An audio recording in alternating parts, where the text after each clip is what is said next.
Good morning students. आज हम करेंगे ज्योग्राफी का second chapter, physical features of India. Physical का मतलब क्या होता है? फिजिक मतलब बॉडी, फीचर्स का मतलब क्या होता है? Parts of India. India suppose करो कि एक पर्सन है, एक पर्सन की बॉडी के अंदर अलग अलग पार्ट्स होती हैं, हेड है, आर्म्स हैं, लेग है, नेक है। तो सेम इसी तरह से इंडिया के फिजिकल फीचर्स क्या हैं, इंडिया की स्ट्रक्चर क्या है। जैसे हम कहते हैं ना कि बॉडी स्ट्रक्चर, ऐसे ही इंडिया का स्ट्रक्चर क्या है, आज ये सब हम जो है इस लेसन के अंदर पढ़ेंगे। इसके अंदर जो मेन टॉपिक है इस लेसन के अंदर, फिजिकल फीचर्स ऑफ इंडिया, उसके बाद theory of plate tectonics, movement of plates, plate boundaries, major physiographic division, India का जो मेजर पार्ट है, इंडिया के अंदर क्या क्या, इंडिया के पूरे इंडिया के लैंड को कितने भागों में किस किस तरीके से उनको डिवाइड किया गया है, ये सब हम इस चैप्टर के अंदर रीड करेंगे, आज रिवाइज करेंगे। फिजिकल फीचर्स ऑफ इंडिया, आप यहाँ इंडिया का मैप देख रहे हैं, ये सब क्या है? कहीं माउंटेन्स दिखाई दे रही हैं, कहीं रिवर्स दिखाई दे रही हैं, कहीं आपको डेजर्ट दिखाई दे रहा है। तो ये सब क्या है? इसके डिफरेंट फीचर्स। तो हम आओ रीड करते हैं। Now India is a vast country with varied landforms and physical features. It has big Himalayas, beaches in south, the Thar desert in Rajasthan and the Deccan plateau. मतलब कि इसमें ये बताया गया कि इंडिया बहुत बड़ा कंट्री है और इसकी लैंड फॉर्म का मतलब इसकी ज़मीन की, इसकी भूमि की जो आकृतियाँ हैं, यहाँ तरह तरह की, वेरिड मतलब अनेक प्रकार की, मैनी टाइप्स की जो है आकृतियाँ पाई जाती हैं। इसके कहीं तो ऊंचे ऊंचे हिमालय पर्वत हैं, कहीं तो ऊंचे ऊंचे पहाड़ हैं हिमालय पर्वत की तरह, कहीं सीज़ हैं, वाटर है साउथ में। अगर इसके राजस्थान पार्ट में देखें तो बहुत बड़ा डेजर्ट है, और मतलब कि इसके कहीं बिल्कुल ही सूखा है तो कहीं बहुत ज़्यादा बारिश होती है। तो इस तरह के बहुत सारे जो है इसके डिफरेंट तरह के लैंडफॉर्म्स यहाँ देखने को मिलती हैं। इवन द कलर और the of the soil varies from one region to another. इस लेसन में ये बताया गया कि यहाँ तक कि इंडिया के अंदर मिट्टी भी कई तरह की पाई जाती है। अगर इसके एक रीजन का मतलब एरिया पार्ट, अगर इसके एक पार्ट के अंदर रेड सॉइल पाई जाती है तो दूसरे पार्ट में ब्लैक सॉइल पाई जाती है। बट इन मध्य प्रदेश, अगर हम एग्जाम्पल दिया, in Maharashtra we find both black soil and red soil. अगर हम देखें महाराष्ट्र के अंदर तो ब्लैक सॉइल भी पाई जाती है और रेड सॉइल भी पाई जाती है। अगर हम मध्य प्रदेश में देखें तो we find only red soil, हमें केवल रेड सॉइल ही वहाँ देखने को मिलती है। This variation in soil is due to the kind of the rocks from which they are made. मतलब ये सारी बातें आपको ये रिफ्लेक्ट करती हैं कि इंडिया के अंदर बहुत ही डाइवर्सिटी है। डाइवर्सिटी के मतलब विभिन्नता है, अलग अलग प्रकार की आकृतियां, अलग अलग प्रकार के फीचर्स देखने को मिलती हैं। The relief and the physical features of India have evolved through different geological periods. ये किस वजह से हुआ? क्योंकि टाइम टू टाइम इसके अंदर चेंज आता गया, टाइम टू टाइम जो है सिचुएशंस जो है कंडीशंस चेंज होती गई, तो फिजिकल फीचर भी चेंज होता गया। During the process of formation of India as it looks today, आज जिस तरह का इंडिया आपको दिखाई देता है, ये जो प्रोसेस है ये किस वजह से है? जियोलॉजिकल पीरियड्स की वजह से। The Indian land mass was subjected to, land mass क्या है? एक बहुत बड़ा जमीन का टुकड़ा। अब जैसे आपको ये देख रहा है, ये प्रोसेस है वेदरिंग, मौसम की वजह से बहुत सारे चेंजेज हुए। डिपोजिशन का मतलब क्या होता है कि एक जगह पर जो है बारिश हुई या आंधियाँ आई, या मौसम की वजह से जो है क्या हुआ कि कभी आंधियाँ आई तो मिट्टी एक जगह से जाकर दूसरी जगह पर जो है डिपॉजिट होते रहे, उसकी वजह से जो है लाखों करोड़ों सालों तक जब ऐसा प्रोसेस चलता रहा तो वो रॉक्स बन गई। और फिर यहाँ है इरोजन। इरोजन क्या है? These are the terms also. These words are the terms. You have to define it. आपको डेफिनेशन भी आ सकती है। इरोजन क्या होता है? इरोजन का मतलब होता है जैसे बारिश आती है तो मिट्टी खिसक जाती है, मिट्टी का कट जाना, उसको क्या बोलते हैं? इरोजन। बारिश की वजह से, आंधी की वजह से, तेज हवाओं की वजह से, उसको क्या बोलते हैं? इरोजन। तो ये सारे डिफरेंट रीजंस हैं जिसकी वजह से लंबे टाइम तक ये प्रोसेस चलते रहे तो इंडिया के फिजिकल फीचर्स में क्या होने लगा? चेंज होने लगा। Physical features of India that you see today are the result of all these process. आपने देखा कि देखिए इन फीचर्स की वजह से, इस प्रोसेस की वजह से रिजल्ट क्या हुआ कि आज कहीं तो इसके मैदानी भाग हैं, प्लेन्स हैं, मतलब समतल मैदान है, जैसा कि हमारे हरियाणा के अंदर जहाँ हम, यहाँ ना माउंटेन्स हैं ना डेजर्ट है, क्या है? प्लेन, एक जैसी ज़मीन है। कहीं रिवर्स हैं, कहीं कोस्टल एरियाज दिखाई दे रहे हैं आपको। कोस्टल एरियाज क्या होती हैं? बाउंड्री, सीमा। और प्लेट्यो, कहीं आपको समुद्र पानी दिखाई देता है। तो ये क्या है? सब इसी वजह से, वो लॉन्ग टाइम प्रोसेस की वजह से हुआ। No one knows how exactly India was formed, however scientist had several theories which try to explain the process. One such theory is the theory of plate tectonic. अब India की formation कैसे हुई, कैसे ये कहीं पर प्लेन्स हुए, कहीं पर डेजर्ट हुए, कहीं पर माउंटेन्स हुए, इसके बारे में साइंटिस्ट जो है टाइम टू टाइम जो है इस प्रोसेस को एक्सप्लेन करने में लगे हुए हैं, उसकी कोशिश कर रहे हैं। हर साइंटिस्ट जो है अपनी डिफरेंट थ्योरीज दे रहे हैं। उनमें से एक थ्योरी इस लेसन में दी गई है, थ्योरी ऑफ प्लेट टेक्टोनिक्स। अब ये थ्योरी प्लेट टेक्टोनिक्स की थ्योरी क्या है? Movement of plates. प्लेट्स क्या है कि अर्थ की क्रस्ट के अंदर जो तह है, लेयर्स हैं, उनको प्लेट्स कहा गया है। According to this theory the earth's crust is formed out of 7 major and the some minor plates। कहते हैं क्रस्ट क्या है? ये अर्थ्स क्रस्ट, पृथ्वी के अंदर का जो क्रस्ट है, अंदर का आंतरिक भाग, उसको क्रस्ट बोला गया है।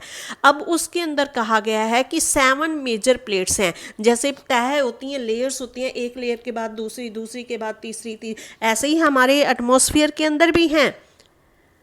तो पृथ्वी के अंदर जो क्रस्ट है उसको 7 लेयर्स में बताया गया है। और वो कहते हैं उनमें से कुछ तो मेन है और कुछ माइनर प्लेट्स, मतलब कुछ छोटी छोटी लेयर्स हैं, प्लेट्स हैं। When the plates move they cause disturbance in the continental.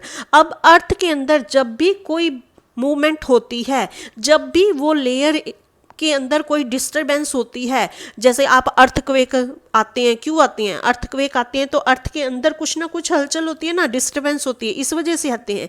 अब वो जो मूवमेंट होती है, व्हेन द प्लेट्स मूव, जब वो प्लेट्स कहीं आपस में कहीं मूव करती हैं, इधर उधर होती हैं, उनके अंदर कोई इनबैलेंस होता है, तो continental crust, when the plates move it leads to. अब जब ये मूव करती हैं, कहीं इधर उधर खिसकती हैं, तो एक बहुत बड़ा मूवमेंट होता है। और in fact most volcanoes are located at the edge of the plates. अब वो जब प्लेट्स मूव करती हैं तो एकदम से क्वेक होता है, तो वहाँ जो वोल्केनोज हैं वो ज़्यादातर देखा गया है, क्योंकि अर्थ के अंदर क्या है? गर्मैश है। और गर्मैश से क्या है, अंदर का जो भी लावा होता है, जब वो मूवमेंट होती है, क्रैश होता है, तो वो बाहर निकलता है। और वोल्केनो क्या है? वो एक तरह का आग ही है जो अर्थ के अंदर से निकलती है। तो इसलिए वोल्केनोज, ज़्यादातर वोल्केनोज कहाँ पाए गए हैं? उन्होंने कहा कि प्लेट्स के इन प्लेट्स के किनारों पर ही पाए जाते हैं। अब ये 3 तरह की प्लेट्स की बात की गई है यहाँ। There is a question. First है कन्वर्जेंट बाउंड्री, सेकंड है ट्रांसफॉर्म बाउंड्री, डाइवर्जेंट बाउंड्री। तो आपके लिए क्वेश्चन भी आता है कई बार, बहुत इंपॉर्टेंट होता है, difference between the convergent boundary and the divergent plates. Boundary का मतलब प्लेट्स। अब कन्वर्जेंट बाउंड्री क्या है? व्हेन 2 प्लेट्स कन्वर्ज, जब 2 प्लेट्स जो है एक दूसरे के ऊपर आने को होती हैं, तो इसको क्या कहते हैं? कन्वर्जेंट बाउंड्री, एक दूसरे के ऊपर हो रही है। देखिए ट्रांसफॉर्म का मतलब होता है, transform boundary is formed when 2 plates move past each other. जब एक दूसरे को पास करती हैं वो, देखिए एक ये सर्कल, ये एक इससे एक प्लेट जो है दूसरी से आगे पीछे हो रही है, तो पास कर रही है, इसको क्या बोलते हैं? Transform.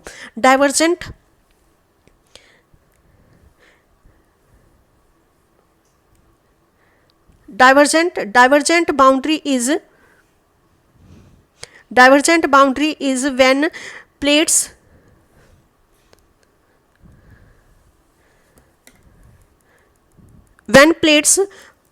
Away from each other, जब डाइवर्जेंट जो होती हैं वो उनके अंदर जो है प्लेट्स एक दूसरे से दूर हो जाती हैं। ये आपको इस थर्ड में दिखाया गया है कि ये देखिए आपको यहाँ ये बीच में गैप किया गया है, ये आपको गैप दिखाया जा रहा है, तो इसका मतलब एक प्लेट दूसरी से अलग होती है। जब ये मूव अवे हो जाती हैं तो ये डाइवर्जेंट है, जब ये एक दूसरे को पास कर जाती हैं तो ट्रांसफॉर्म है, और जब ये एक दूसरे के ऊपर कवर कर जाती हैं, एक दूसरे के ऊपर होती हैं, तो कन्वर्जेंट बाउंड्रीज होती हैं। बहुत इंपॉर्टेंट क्वेश्चन है, डिफरेंस आता है आपको। अब नेक्स्ट टर्म इसमें जो मेन इंपॉर्टेंट है, गोंडवाना लैंड। गोंडवाना लैंड क्या है? गोंडवाना लैंड एक बहुत बड़ा जमीन का टुकड़ा। अब ये बहुत बड़ी जमीन थी और जो originally consisted of a number of land masses including south. अब इतने बड़े ज़मीन के टुकड़े के ऊपर जो है कुछ देश इकट्ठे थे, इंक्लूड थे। कौन कौन से? South America, Africa, Antarctica, Australia and Indian सब कॉन्टिनेंट, ऑल ज्वाइंट टुगेदर। मतलब इन पांचों कंट्रीज के जहाँ स्थित थे उनको, उस लैंड मास को क्या कहा गया? गोंडवाना लैंड।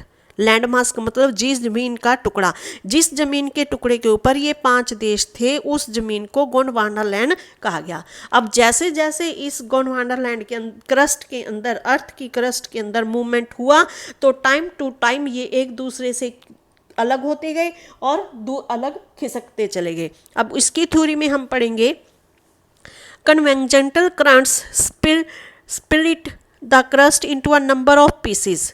अब कन्वेंशनल करंट्स का मतलब कि ये करंट वो बिजली वाला करंट नहीं कहा गया है, कि लगातार जो है मूवमेंट के अंदर, क्रस्ट के अंदर जो है स्प्लिटमेंट होती है। स्प्लिटमेंट का मतलब दरारें पड़ती हैं, मूवमेंट होती है, डिस्टर्बेंस होती है, कि जिसकी वजह से बहुत सारे पीसेज में ये गोंडवाना लैंड जो बहुत सारे पीसेज में बट गई, thus leading to the drifting of the Indo Australian plate after between separate from the Gondwana.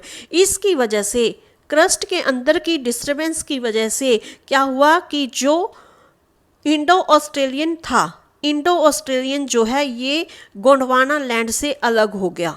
ये अलग हो रहा है ना, ये अलग हो गया टुवार्ड्स नॉर्थ, और ये नॉर्थ की ओर खिसकने लगा। ड्रिफ्ट का मतलब खिसकना। After being separated from the Gondwana land towards north, मतलब ये नॉर्थ की ओर खिसकने लगा। The northward drift resulted in the collision of the plate with the much larger Eurasian plate. अब क्या हुआ कि जब वो ड्रिफ्ट हुआ, खिसक गया, तो इसका रिजल्ट क्या हुआ कि यूरेशियन, और वो खिसक कर यूरेशियन प्लेट्स के साथ कोलिजन हो गया, मतलब वो टकरा गया। क्या इधर से अलग हुआ, गोंडवाना लैंड से अलग हुआ और यूरेशियन प्लेट्स के साथ वो टकरा गया। ड्यू टू दिस कोलिजन, अब वो जब आपस में टकराया, the sedimentary rocks which were accumulated in the geosynclines known as the Tethys. Very important term, आपको पीछे टेस्ट में भी ये डाला गया था। अब जब वो टकराया तो वो सेडिमेंट्री जो है रॉक्स बन गई उसकी, और उसे क्या कहा गया? टेथिस कहा गया। Tethys were folded to form the mountain system of western Asia and Himalaya. This uplift caused a depression in the north. This depression formed a basin that concealed the sediment of river flowing from the mountains. Sediments क्या होते हैं?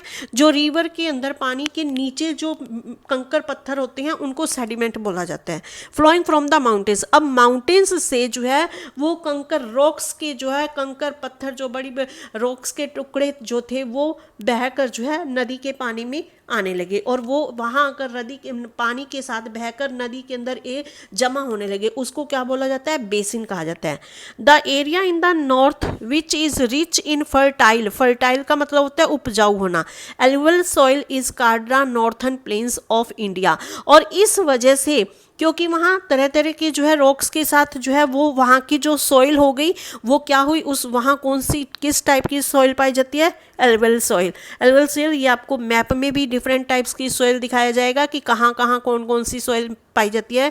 जैसे पहले आपने red soil, black soil की बात की, तो अब वहाँ की जो नॉर्थर्न माउंटेन्स नॉर्थ के अंदर हैं, वहाँ की जो सॉइल थी वो क्या हो गई? फर्टाइल हो गई, और इस वजह से जो है नॉर्थन प्लेन्स, उत्तरी मैदान, भारत के जो नॉर्थन प्लेन्स है, जो मैदानी भाग है, जो समतल भाग है, वो बहुत उपजाऊ है, वहाँ बहुत खेती बहुत होती है। Different physical features of India formed at different times. The oldest physical feature of India is the peninsula plateau. It's composed of igneous and the metamorphic rocks and has hills and wide valleys। कहती है कि सबसे पुराना जो physical feature है वो क्या है, पेनिसुला प्लेटियो, और इसके ये किससे बना है, एग्निस रॉक्स से बना है, मेटामॉर्फिक रॉक्स से बना है, यहाँ पहाड़ियाँ और चौड़ी चौड़ी घाटियाँ हैं। Himalayans are relatively younger physical feature. Himalaya जो है सबसे न्यू तरह के, यंगर मतलब छोटे मतलब नई हैं। They consist of high peaks, इनकी ऊंची ऊंची चोटियाँ हैं, डीप वैलीज गहरी खाइयाँ हैं, and rivers that are fast flowing, और जो नदियाँ हैं वहाँ की, जो नॉर्थन प्लेन्स के अंदर जो रिवर्स हैं वो बहुत फास्ट चलती हैं। Next major physical division, this we will read tomorrow. Okay, lesson आपका बहुत लेंथी है, इसको हम 2 और 3 पार्ट्स में पढ़ेंगे। हमने एक पार्ट किया, नेक्स्ट पार्ट हम कल पढ़ेंगे। Okay, thank you.